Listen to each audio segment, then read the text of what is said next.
እኮ ስለዚህ ህይወት ልትሰጥ ትችላለች። አይመለከተኝም እኔ ስለምትሰጥ ነገር ግን እዛ ጋር እንዴት እየተረዳኸኝ ያለው አንተ?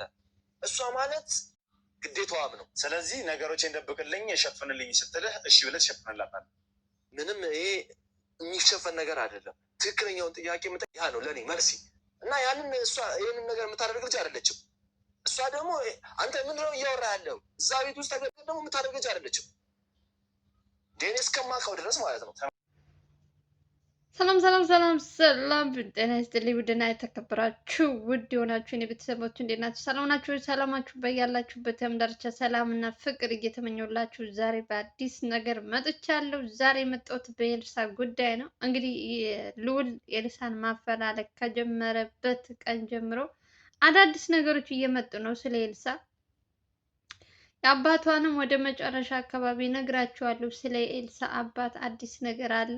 እንግዲህ የኤልሳ ጎዳና ላይ ያያት ሰው አንዲት ሴት ናት። ከቤተ ክርስቲያን መልስ በጣም ልጇን አቅፋ ተቸግረ መንገድ ላይ አግኝቼ ቤቴ አምጥቼ አብልቼ ልብሷን አቃይሬ እንግዲህ ኤልሳ ትሁን ሴትዮ አታውቅም፣ ግን አንዲት ሴት ልጅ የያዘች ሴት እንደዚህ አግኝቼ አምጥቼ ቤቴ አስጠግቻት አንድ ቀን አሳድሪያት ሂዳለች ብላለች። እና ስለሷ ይመስለኛል ሴትየዋ ስሟ በትክክል ማን ነው ስትባል እንግዲህ ስሟን አላወቀቻትም፣ ግን ልጅ እንደያዘች ብቻ ነው እየተናገረች ያለችው። ያው በእርግጥ ስንት ምስኪን አለ እንደዚህ የሚያጋጥማቸው ልጅ ይዘው ጎዳና ላይ የሚወጡ ብዙ ሰዎች ስለሆኑ ትክክለኛው እንትን አልታወቀም። ይቺ ሴትዮ እንደምትለው ከሆነ በባሏ ተጨቁና ጎዳና ላይ እንደወጣች አባቴ አልፈልግሽም ብሎኝ ነው በጣም የባለ ሀብት ልጅ ነኝ ብላኛለች ብላ ይህን ስትል ይቺ ሴትዮ እንግዲህ ልዑል ደግሞ እርግጠኛ ሆኖ ማለት ኤልሳ እንደሆነች ሊያምንበት የቻለው ምክንያት አባቷ ባለ ሀብት ነው፣ ባሏ ደግሞ እንደዚህ ነገር ነው። እንግዲህ እሷ ያለቻትን ነው ሴትዮዋ የምትለው። ትንሽ ከባድ ሁኔታ ነው ያለችው ኤልሳ። ልዑልም እንግዲህ አባቷን እያፈላለገ ነው ያለበትን። ያው በፊት እንኳን ይተዋወቁ ነበር። ነገሩ ሁሉ እንትን ካለ በኋላ መገናኘት አቁመዋል። በተለይ በአቤል ጉዳይ ከመጣበት ቀን ጀምሮ ሁለታቸው ከተገናኙ በጣም ቆይተናል ብለዋል። ከአባቷ ጋር ራሱ በፊት ታሞ በጣም እያስታመመው ሕክምናው ምናምን ንብረቱን ሙሉ በሙሉ ድርጅቱን በራሱ ስም እያዞረለት አይታችኋል። የቆየ ታሪክ ነው ይሄ። ከዛ በኋላ አልተገናኙም ሁለታቸው። ኤልሳም ከፈለገችው የመረጠችው ሰው ሄደች ብሎ እሱ ምንም አላላትም። ግን አሁን ነገሩ ሁሉ በጣም የሚያሳዝን እያሳዘነ እየመጣ ነው። ስለ ኤልሳ ጉዳይ በዚህ ሁኔታ ልጅቷ ተቸግራ እንዳለች እንግዲህ የሚያያት ሰዎች ራሱ የሚናገሩት በጣም እንደምታሳዝና እንደተቸገረች ነው። አንደኛ ነገር እኔ ይሄ ነገር ድራማ ነው ልዑልን ለማጥመድ ነው ምናምን እያልኩኝ ነበረ። ያው ሴት ናችሁ ደግሞ በሴቱ ናችሁ ደግሞ መፍረድ ትንሽ ከባድ ነው። ነገ ጧት ባንቺ ምን እንደሚደርስ ስለማናቅ ማለት ነው። እንረዳት። ብዙ ኮሜንቶችም እያየው ነው። አንተን ለማጥመድ ነው፣ ለአንተ ወጥመድ ነው፣ ለአንተ እንትን ነው እያላችሁ ነው። በእርግጥ ሰው መጠራጠር ትክክል ነው፣ ግን ደግሞ እስኪ ትንሽ እንረዳት። ልጅቷ ተገንታ ያለባት ችግር ምንድን ነው? ጎዳና ላይ ሊያስወጣት ያለው ችግርስ ከሱ ጋር ምን ቢፈጠር ነው? አባቷ ጋርስ ምን ሁና ነው የሚለውን እሱ ታይቶ ከዛ በኋላ ለልዑል ወጥመድ ነው ምንድን ነው የሚለውን መፍረድ እንችላለን። መጀመሪያ ግን ከእሱ አንደበት እስከምንሰማ ባንፈርድ ጥሩ ነው ብዬ ነው የማስበው። ምክንያቱም ሴት ልጅ በጣም በሄደችበት ብዙ ፈተና አለ። እኛ ደስተኛ ነን ብለን ባሰብነው እንትን በቅስፈት ነው እንደዚህ ነገር የሚቀየርባችሁ። ስለዚህ ነገሩን በደንብ እናዳምጥና እንፍረድ። እኔም ያየሁትን ነገር ነው እንግዲህ ልዑል ጋር ችግር እንዳይፈጥርበት በማለት ነው በኤልሳ እየፈረድኩ ያለሁት።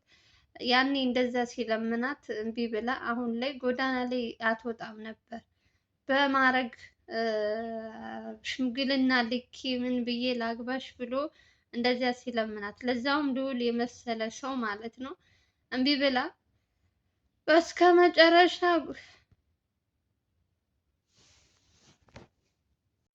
እና እንደዛ ሲለምናት የነበረች ልጅ እምቢ ብላ አሁን ላይ እሷ እንደዚህ በዚህ ሁኔታ እንትስ ብላ ስትገኝ ደግሞ ትንሽ ከባድ ነው። አባቷስ እንዴት ይሻለ ነው የኔ ጥያቄ። አባቷ ስለ ልጁ በጣም እያለቀሰ እንደዛ ሲለምናት ነበር። አይታችኋል። ከሱ ከባልሽ ራቂና የፈለግሽው በስምሽ ላደርግልሽ ብሎ እንግዲህ አባቷ ለሰው የሚተርፍ ነው አይደለም። ልጁ ጎዳና ላይ ልትወጣ ይቅርና እና አሁን ይቺ ልጅ እንደዚህ ሆና ሲያይ ምን አይነት እንትን ቢሰማው ነው? እንዴት ሳስቻለው ዝም ሊላት ይቻላል? ኦልሬዲ ያኛው ፍቅረኛዋ ልጅ ያስወለዳት ሰውዬ የበቀል ወይም እነሱን እንትን ለማለት ያክል ነው ኤልሳን እንጂ የቀረባት ወዷት እንዳልሆነ በዚህ መረዳት ትችላላችሁ። ከበፊትም እኮ አንተ ጋር አንተና ይሄንን ማነው ስሙ ራሱ ጠፋብኝ ስለቆየ በሁለታችሁ መሀል የሆነ ነገር እንዳይፈጠር በማለት ነው ከሱ ጋር የሆንኩት ብላ ነግረዋለች። ተፈልጋ የተገኘችበት ቀን ካስታወሳችሁ ማለት ነው። አባቷም እንግዲህ ስለሱ በጣም መጥፎ ሰው እንደሆነ ሰውን እንደሚያበድል እየተናገር ነበር። ግን አንዳንዴ በማትፈልጉት እንትን መጥቶ ሰው ይፈትናችኋል። ልጁ በምን ያክል እንደሚወዳት ለልጁ በዚህ ልክ ደግሞ እንደዚህ ትሆናለች ብሎ ማንም አላሰብም። ልዑል ራሱ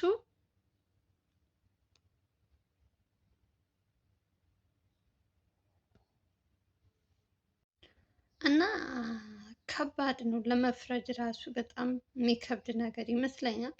ብቻ እስኪ እንደኔ አሁን አባቷ እንትን ተብሎ ተፈልጎ አባቷ ደግሞ እውነቱን የሚያውቀው አባቷ ስለሆነ ከማናቸውም አሁን ጎዳና ላይ አየዋት እዚህ ቦታ ነበረችን ያስጠጋዋት የሚሉ ሰዎች እሷም እንድትሆን ላትሆንም ትችላለች። ብዙ ሰዎች ልጅ ይዘው የሚወጡ ሰዎች አሉ። ስለዚህ እሷም ላትሆን ትችላለች። ይቺ ሴትዮ ዛሬ የተናገረችውን ነገር ማለት ነው። ያው ልዑል ስለጨነቀው እንግዲህ በየመንገዱ በየእንትኑ ይችን ሴት ያያችሁ እያለ ፎቶዋን እያሳያቸው እንግዲህ እነሱም እንግዲህ ያዩትን እየተናገሩ ነው።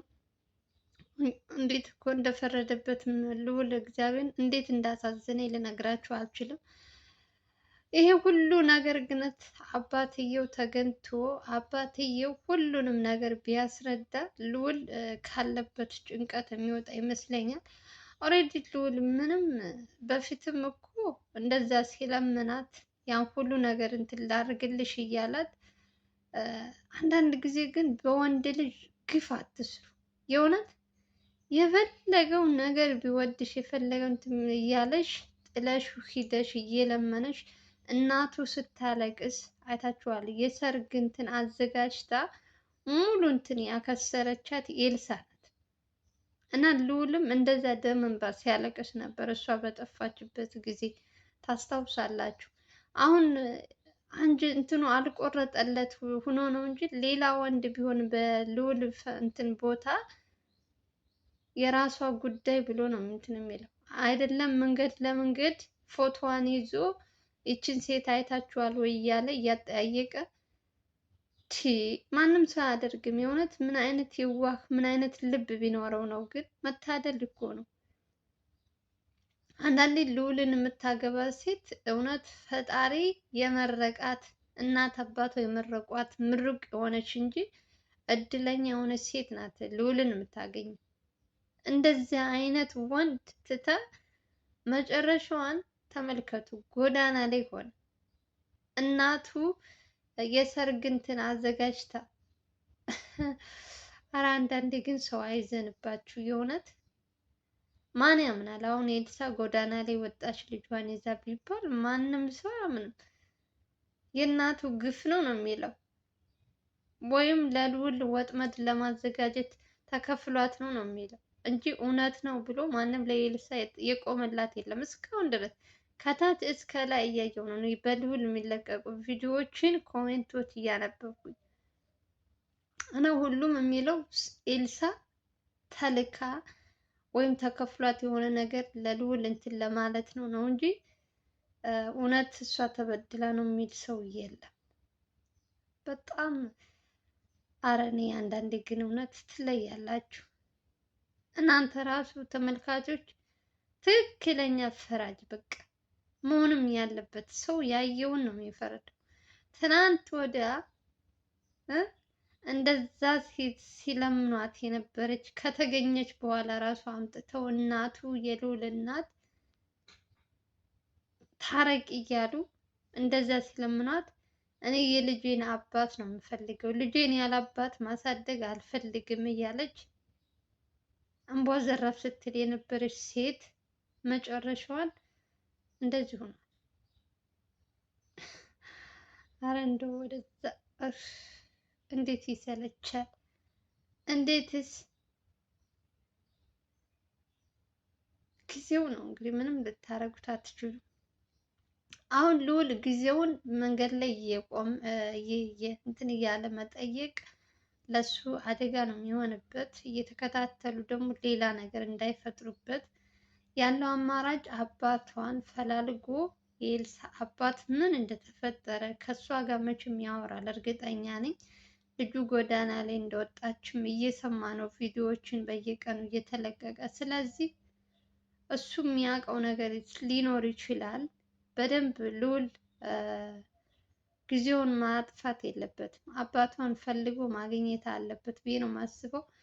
አባቷ ደግሞ እንግዲህ ከዛኛው ጋር እንደማይወደው ታውቃላችሁ። በመጀመሪያም እንድታገባው አልፈቀደላትም ነበረ።